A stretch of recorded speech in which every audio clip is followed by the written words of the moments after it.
మిత్రులారా నమస్తే. బీహార్లో ఈ ఎన్నికల్లో చాలా ఇంట్రెస్టింగ్ పాయింట్గా మారిపోయింది ఏమిటయ్యా అంటే, ఈసారి నితీష్ కుమార్ ముఖ్యమంత్రి అవుతాడా లేదా? ఎన్డీఏ తమ ముఖ్యమంత్రి అభ్యర్థిగా నితీష్ కుమార్ని ఎందుకు ప్రకటించడం లేదు అంటే, అమిత్ షా లేదా నరేంద్ర మోడీ వీళ్ళ మధ్యలో మరొకరు ఎవరో ఉన్నారు అని.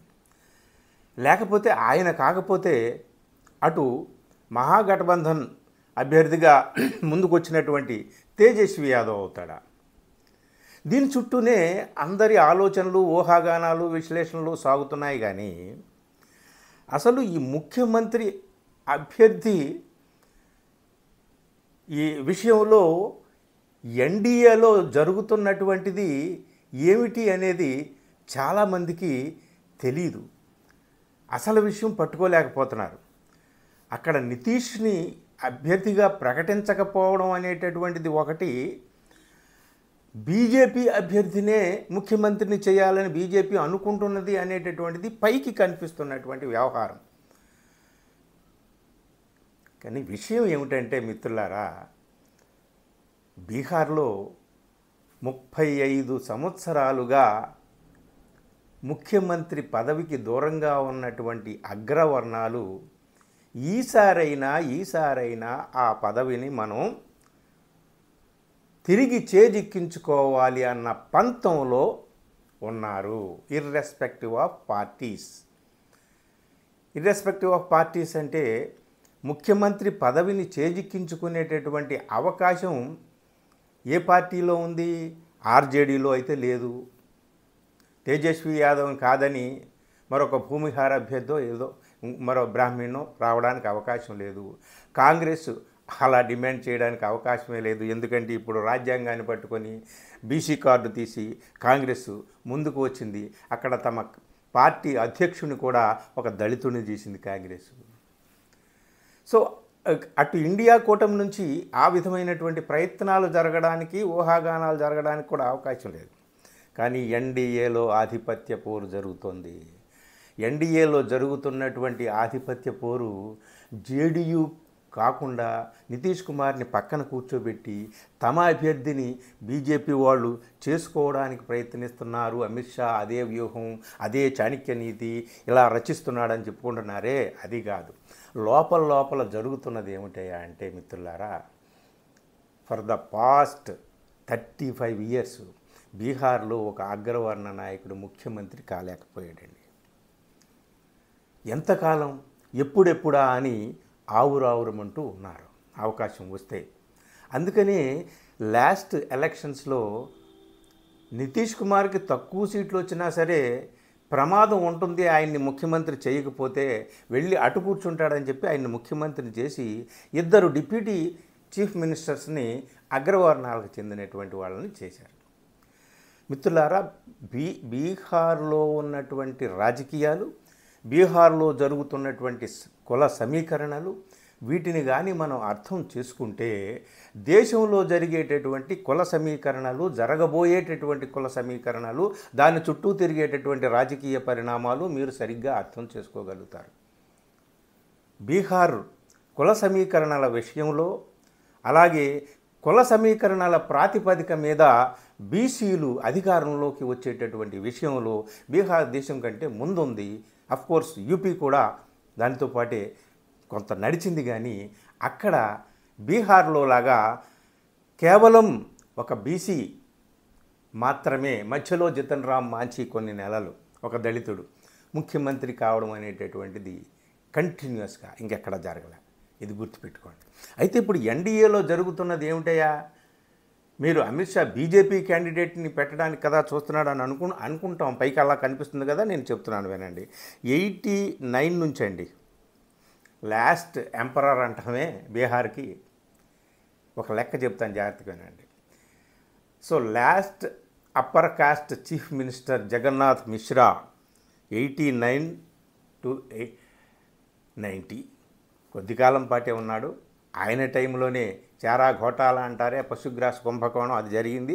తర్వాత లాలూ ప్రసాద్ని ఇరికించారు, అది వేరే విషయం. Last upper caste chief minister ఆయన, ఆ తర్వాత ఇంకెవ్వరూ అవలే. ఆ తర్వాత 90 నుంచి 97 వరకు లాలూ ప్రసాద్ యాదవ్ ఉన్నాడు. ఆ తర్వాత 97 నుంచి 3 ఇయర్స్ 2000 వరకు ఆయన కేసులో ఇరుక్కొని భార్య రాబడీదేవిని ముఖ్యమంత్రిని చేశాడు. ఆ తర్వాత 2000లో చాలా కొన్ని రోజుల పాటు నితీష్ కుమార్ ముఖ్యమంత్రి అయినప్పటికీ 2000 టు 2005 మళ్ళీ రాబడీదేవే ముఖ్యమంత్రి అయింది రాష్ట్రీయ జనతాదళ్గా. ఆ తర్వాత 2005 నుంచి ఇప్పటి వరకు లాస్ట్ 20 ఇయర్స్గా మధ్యలో జితన్ రామ్ మాంఝీ 2014 టు 2015 కొన్ని నెలలు మాత్రం ఉన్నాడు ముఖ్యమంత్రిగా. అంటే గత 20 సంవత్సరాలుగా నితీష్ కుమార్. అంటే మొత్తం అంతా కూడా 35 ఏళ్లుగా బీసీలే అక్కడ ముఖ్యమంత్రులుగా ఉన్నారు ఎవరైనప్పటికీ కదా. లాలూ ప్రసాద్ యాదవ్ కావచ్చు, రాబ్రీదేవి కావచ్చు, నితీష్ కుమార్ కావచ్చు, లేదంటే దళితుడైన కొద్ది నెలల పాటే ఉన్నటువంటి జితన్ రామ్ మాంఝీ కావచ్చు. సో దీన్ని అక్కడ ఎలా తట్టుకుంటారు? అధికారానికి దూరమై, ముఖ్యమంత్రి పదవికి దూరమై, సో దశాబ్దాలుగా తామే ఏలుబడి సాగించినటువంటి ఆ రాజకీయ నేపథ్యం నుంచి వచ్చినటువంటి వాళ్ళు చేతులు ముడుచుకొని ఎలా ఉంటారు? అందుకనే ఇక్కడ జరుగుతున్నది ఏమిటాయా అంటే అమిత్ షా మీద కానీ, నరేంద్ర మోడీ మీద కానీ, కమలనాథుల మీద ఒత్తిడి ఏమిటాయా అంటే తప్పనిసరిగా అక్కడ ప్యాటర్న్ కూడా మీరు అర్థం చేసుకోవాలి. ఒక అగ్రవర్ణ ముఖ్యమంత్రిని చేయాలనేటటువంటి కోరిక. అగ్రవర్ణం ఎవరు అక్కడ అంటే భూమిహార్స్ చాలా డామినెంట్ క్యాస్ట్ అండి. పర్సంటేజ్ చాలా తక్కువ ఉన్నప్పటికీ కూడా మోస్ట్ డామినెంట్ కాస్ట్ అనమాట. తర్వాత రాజపుట్స్ వస్తారు, బ్రాహ్మిన్స్ కూడా వారితో పాటు ఉంటారు, కాయస్థులు, ఈ నలుగురు. వీళ్ళందరిలో కల్లా భూమిహారులు చాలా బలమైన శక్తివంతమైనటువంటి క్యాస్ట్ అది. వాళ్ళు రణవీర్ సేన అని ప్రైవేటు సైన్యాన్ని నడిపినటువంటి వాళ్ళ చరిత్ర ఆ కులానికి ఉందన్నమాట. సో వాళ్ళు నెమ్మదిగా జేడీయూలో స్థానాన్ని బాగా ఆక్రమించారు, బీజేపీలో స్థానాలని బాగా ఆక్రమించారు. జేడీయూలో మీకు ఇంతకుముందు కూడా చెప్పాను కదా, సంజయ్ ఝా ఆయన చాలా కీలకమైనటువంటి వ్యక్తి. జేడీయూకి నేషనల్ వర్కింగ్ ప్రెసిడెంటు ఒక భూమిహార్. లలన్ సింగ్ మరో భూమిహార్ అగ్రవర్ణ నేత, జేడీయూ నుంచి లలన్ సింగ్. అలాగే సమ్రాట్ చౌదరి డిప్యూటీ సీఎం బీజేపీ, ఆయన ఒక భూమిహార్, ఆయన అక్కడ బీజేపీలో ఉన్నాడు. అలాగే మరో భూమిహార్, మరో అప్పర్ క్యాస్ట్ నాయకుడు విజయ్ సిన్హా, ఆయన కూడా deputy chief minister. So deputy సీఎంలుగానే ఇక బతుకు వెళ్ళమార్చాలా, ఇక మనకేమన్నా ఛాన్స్ ఉందా అని చెప్పేసి ప్రయత్నాల్లో ఉన్నారు.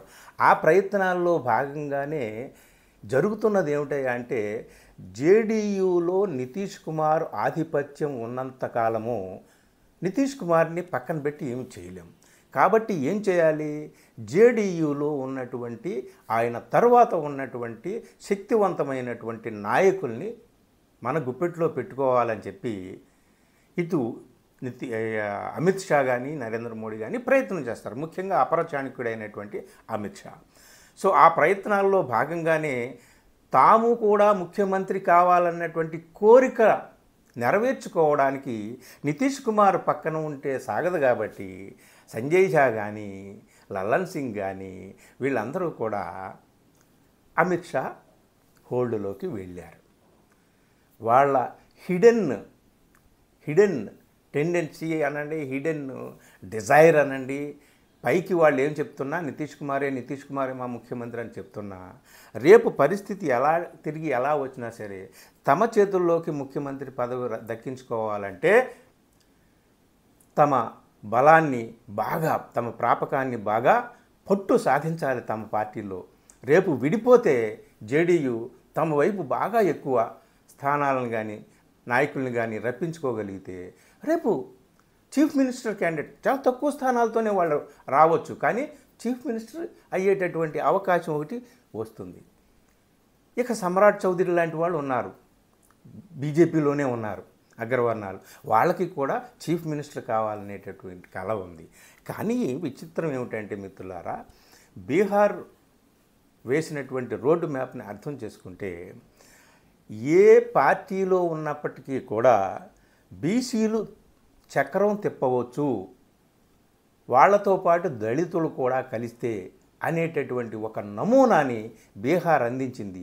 అది ఇప్పటికీ కూడా దేశంలో చాలామంది దాని పూర్తి చిత్రాన్ని గమనించినప్పటికీ కూడా అటువైపుగా అలాంటి దిశగా పయనించేటటువంటి అడుగులు వేయడంలో సమైక్యంగా దళితులు, బీసీలు వీళ్ళందరూ కూడా అంత సమైక్య పోరాటాలు ఏమి సాగించడం లేదు.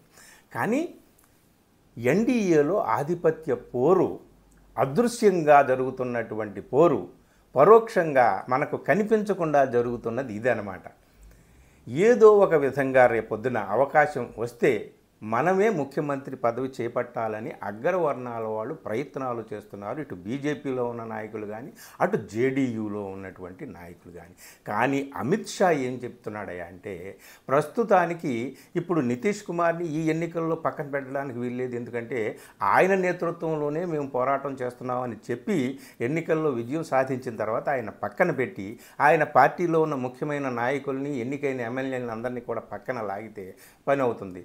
కానీ అది తాత్కాలికమే అవుతుంది. బీహార్లో ఎక్కువ కాలం నిలబడదు ఆ రాజకీయం. ఎందుకంటే అక్కడ లాలూ ప్రసాద్ ఒక మాట అన్నాడు, నితీష్ కుమార్ని ముఖ్యమంత్రిని చెయ్యరు ఈసారి అని అంటే, హరే క్యా హమ్ హాత్ మూడ్కే బయటే హుయే క్యా అని అన్నాడు. అంటే మేము చేతులు ముడుచుకొని కూర్చున్నామా వాళ్ళు ఎలా చేస్తే, అంటే వాళ్ళంటే అగ్రవర్ణ రాజకీయాలు జరిగితే జరగనివ్వకుండా అడ్డుకునే శక్తి మాకుంది. మాకంటే లాలూ ప్రసాద్ నితీష్ కుమార్ని కలిపి మాట్లాడాడు ఆయన. వీళ్ళు నితీష్ కుమార్ కానీ, లాలూ ప్రసాద్ కానీ, రామ్విలాస్ పాస్వాన్ కానీ వీళ్ళందరూ కూడా జయప్రకాష్ మూమెంట్ నుంచి వచ్చారు. కానీ బీహార్లో తరతరాలుగా సాగినటువంటి అగ్రవర్ణ రాజకీయాలను ఎదుర్కొని, ధీటుగా ఎదుర్కొని, చాలా బలంగా ఎదుర్కొని వాళ్ళని ఢీకొట్టి వీళ్ళు నిలబడ్డారు. అక్కడ నిలబడి తమ సామ్రాజ్యాన్ని తాము స్థాపించుకున్నారు. సరే, వీళ్ళు తర్వాత ఎవరికి వాళ్ళు, ఎవరి స్వార్థాలతో వాళ్ళు విడిపోయినప్పటికీ కూడా మళ్ళీ తిరిగి అగ్రవర్ణాలు ఆ ముఖ్యమంత్రి పదవిని చేపట్టడానికి మాత్రం ఎవరు కూడా వీళ్ళు కుదరనివ్వలేదు. విషయం అదనమాట.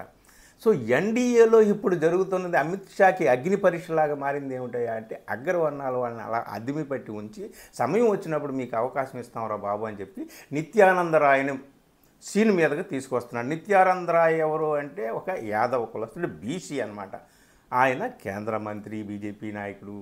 సో నిత్యానంద రాయ్ని ముఖ్యమంత్రిని చేస్తే అటు యాదవ్ కమ్యూనిటీ కూడా చాలా స్ట్రాంగ్ కమ్యూనిటీ, 17-18% ఉంటుందన్నమాట ఓటింగ్. వాళ్ళంతా కూడా మనకి కొద్దో గొప్ప ఆర్జేడీని చీల్చినట్టుగా కూడా ఉంటుంది.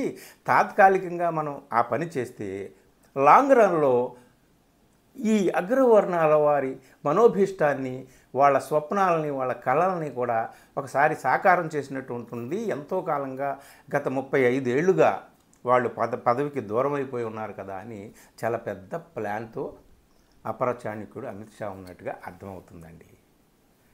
సో మిత్రులారా, ఈ బీహార్ రాజకీయాలను అర్థం చేసుకుంటే దేశ రాజకీయాలు అర్థం చేసుకున్నట్టు అవుతుందని ఎందుకు చెప్పానంటే ఇదన్నమాట. అంటే ఏ రాష్ట్రంలోనైనా సరే ఈ విషయంలో బీహార్ 35 సంవత్సరాల ముందు ఉంది. కానీ ఏ రాష్ట్రంలోనైనా సరే యూపీని కొంచెం పక్కన పెడితే ఏ రాష్ట్రంలోనైనా సరే ఇప్పుడు అందరూ కూడా బీసీల చుట్టూ తిరుగుతున్నారు. కాబట్టి మరికొన్ని సంవత్సరాల తర్వాత 10 సంవత్సరాల, 20 సంవత్సరాల, 30 సంవత్సరాల ఎప్పటికైనా సరే బీసీలు పూర్తిగా రాజకీయ చక్రాన్ని తిప్పేటటువంటి అవకాశాలు ఈ దేశంలో ఉన్నాయి. అదిగో రోడ్ మ్యాప్ బీహార్ ఇచ్చిందనమాట. సో ఎన్డీఏలో జరుగుతున్నటువంటి అసలు పోరుని మనం అర్థం చేసుకోవాలంటే it is not fight for the only CM post. It is fight between upper caste and lower castes in one group. ఒక అలయన్స్లో, ఎన్డీఏ కూటమిలో జరుగుతున్నటువంటి ఆధిపత్య పోరు ఇదన్నమాట. దీన్ని చాలా జాగ్రత్తగా అర్థం చేసుకోవాలి. మరి అందుకనే జయాపజయాల గురించి మనం మాట్లాడుకోవట్లేదు, ఎక్కువగా దీని గురించే మాట్లాడుకున్నాం. బీహార్లో కుల సమీకరణలు అర్థం చేసుకోవాలంటే చాలా కీన్గా అబ్జర్వ్ చేయాలి, చరిత్ర తెలుసుకోవాలి. అందుకని ఈ వీడియో మీకు నేను చేశాను. నచ్చితే మిత్రులకు షేర్ చేయండి. ఇంకా నా ఛానల్ని సబ్స్క్రైబ్ చేయని వాళ్ళు సబ్స్క్రైబ్ చేసుకోండి. Thank you.